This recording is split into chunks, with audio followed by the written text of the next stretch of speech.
Something weird is happening at Samsung. Their next big update, One UI 8, is showing up in all the places it's not supposed to. Mid-range phones like the Galaxy A34 and A35.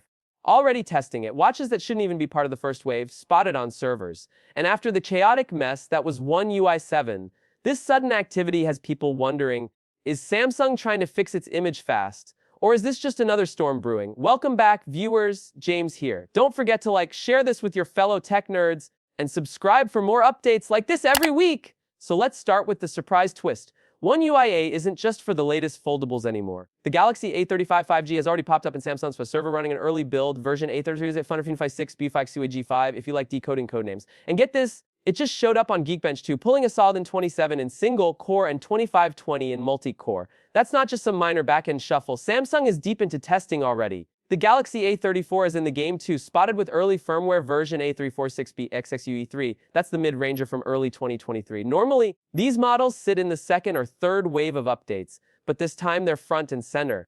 Why? That's where things get interesting. Because if you zoom out for a second, Samsung's whole approach to One UI 8 feels different. Unlike One UI 7, which tried to impress with flashy AI tricks and bold design changes, and crashed hard doing it, One UI 8 is moving in stealth mode. It's not promising magic. It's quietly rebuilding trust, and it kind of has to. Remember that bug from One UI 7 that locked Galaxy S20 FE users out of their own phones? Total disaster. Samsung had to pull the update completely and scramble to fix it.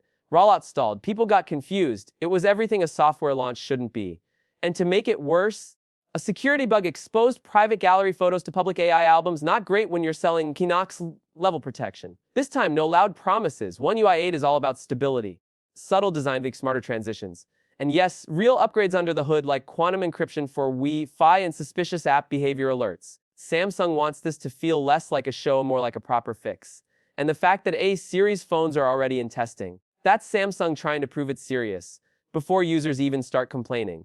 Now let's talk about watches. One UI 8 watch beta is already rolling out quietly in the background. We're seeing signs of it on Samsung's servers with version R95 Kyohi 1 ZYG2 right now. The beta is technically limited to the Galaxy Watch 7 and Watch Ultra in the US and Korea, but code slits have noticed it's creeping toward older models too, like the Watch 5 and Watch 6 series. That rollout could start any minute now. It's like Samsung knows it messed up last time and is now trying to pull off a redemption arc without making a scene. It's low-key but fast. Strategic but quiet. And if this actually works, it could be one of Samsung's smoothest update cycles ever. But here's the catch. Rolling out to more devices earlier means more room for bugs. And if Samsung gets even one thing wrong, users won't be so forgiving this time. One UI 7 already burned through their patience. So One UI 8 has to nail it from day one. Still, early signs are promising. Samsung's refining the update experience for different devices, foldables, tablets, flagships, and now mid-rangers. They're not racing to impress with surface-level flair.